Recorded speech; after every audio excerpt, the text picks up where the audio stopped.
Hey guys, this is Austin, and this is some of my favorite tech of the year, and this video is sponsored by LG. This is the massive 77-inch C9 OLED TV, as well as the SL9Y soundbar that we did an entire setup around earlier this year. This is used as our video reference monitor here at the office, and it's perfect for that. Not only do we get excellent OLED quality, but we also get the perfect blacks, it supports HDR, and the nice thing is that when we watch our videos back on this, we can make sure they are just as sharp, just as crispy as we want them to be before we upload them to you. It also runs WebOS, which means that you've got lots of great streaming apps built right in. It also supports AirPlay 2, and on top of all of that, it actually has surprisingly good speakers. But that is where we use the SL10Y soundbar. With a full 570 watts of power, as well as support for Dolby Atmos, that plus the subwoofer means that this properly fills a room, and you can fully control the entire setup using the Magic Remote and Google Assistant. Then there's the LG UltraGear 27 GL850. Now this has tech from the TV side and that it's a nice looking IPS display similar to what you get on the NanoCell TVs,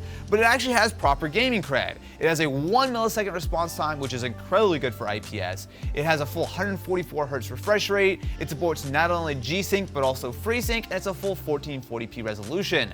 So if you're interested, definitely be sure to check out all these things in the description of this video. We've actually done videos earlier in the year on all of them if you want to know more, but for now, let's get into the tech.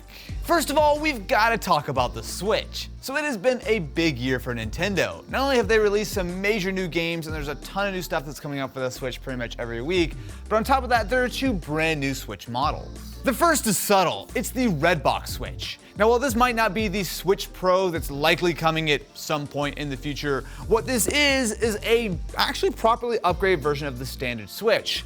And the only way to tell is to buy one with the red box, or well, look for the 01 at the end of the model number, but the red box is a little easier to find. The real upgrade with the Redbox Switch is that this is powered by an upgraded version of the Tegra X1 processor. Now, it doesn't mean that this Switch is any more powerful, but what it does mean is that you get significantly better battery life. So we did an entire video all about this, and in our testing, we got nearly double the battery life from the Redbox Switch compared to the launch model.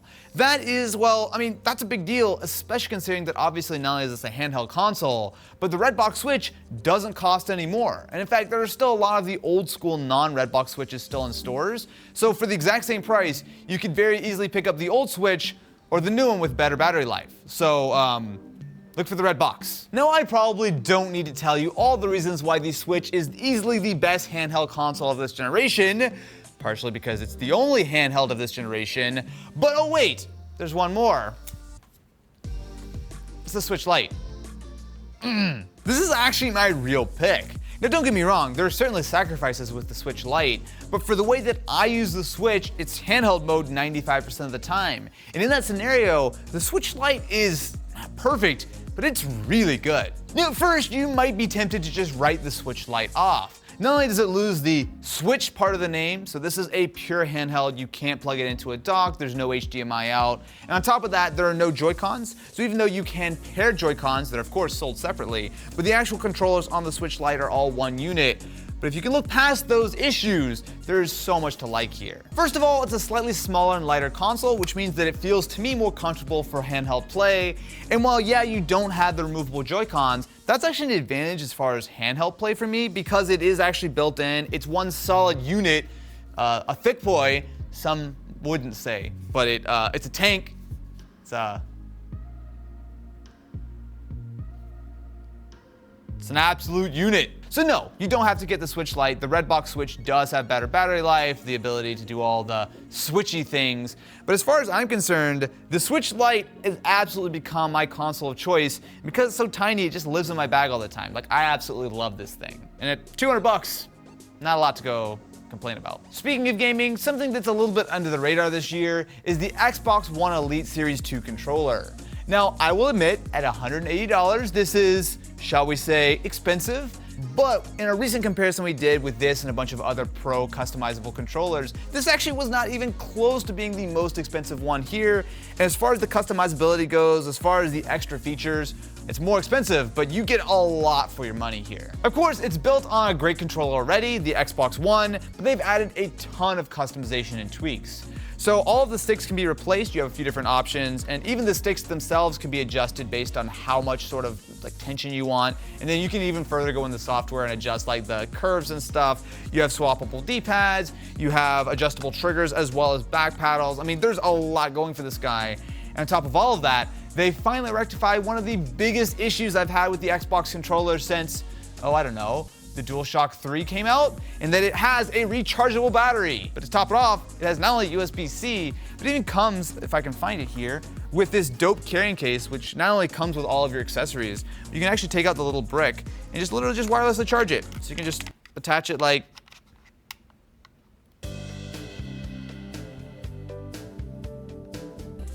there you go, okay. Like this. Hey, look at that. Now it's time to switch gears and switch gears hard, as this is the latest iPad. And while it might not look exciting, it actually is, well, probably my favorite iPad. No, scratch that. This is my favorite Apple device that you can buy right now. Considering that this is routinely on sale for $300 or less, it's hard to argue with the value proposition. I mean, straight up, I can't really recommend any other tablet. I mean, maybe like a Fire HD7 for a few bucks for like a kid's tablet or something. But the nice thing about this iPad is that you can actually get real work done on it. Now this year, the base iPad does have a slightly larger 10.2-inch display, as well as an extra gig of RAM compared to last year. But the big advantages here really come down to the fact that, of course, it does support the Apple Pencil, but also does support the Smart Keyboard. Now, this is obscenely overpriced, I will definitely say, but a keyboard on an iPad does go a long way in making it much more of a laptop replacement. And that, combined with the various different advantages of iPadOS this year, mean that this little guy for less than $500, even if you want to grab some of the accessories, can honestly do a lot of laptop-y kind of tasks for most people. And even if you don't want to use that as a laptop replacement, if you just want if you just want an iPad to just watch video and kind of do basic tasks on, this is totally fine.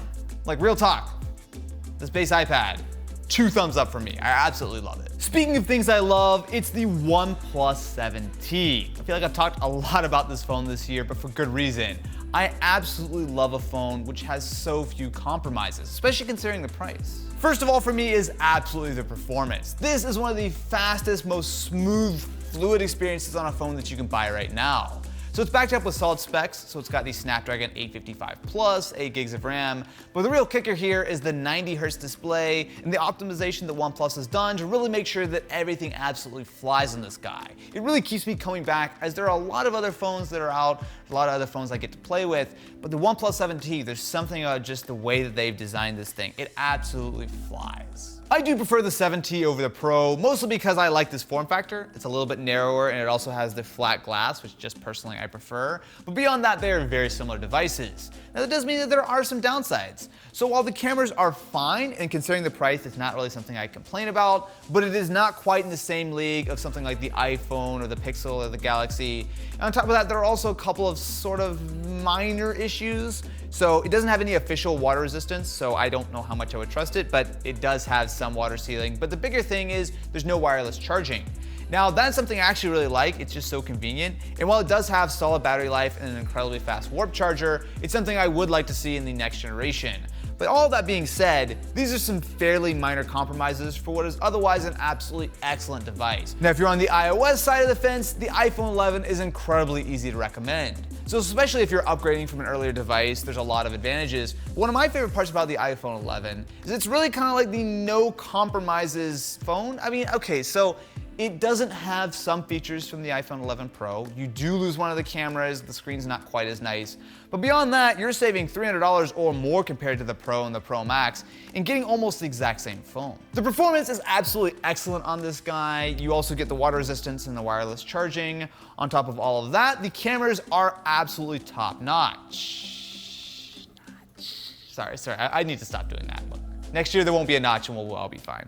But seriously, even though it doesn't have the telephoto camera, the wide is excellent and the ultra wide is still pretty solid. But when you put this whole package together with the great battery life, the really durable build, at $700, while it's certainly not a cheap phone by any means, if you're looking for a new iPhone, it is very, very easy to go with the 11. And with that, those are all of my picks for the best and coolest tech that I really like in 2019. There are a lot of other things that would get honorable mentions, but instead of doing that, I'll let you guys pick. What did I miss in this video, and what do you really like that came out this year?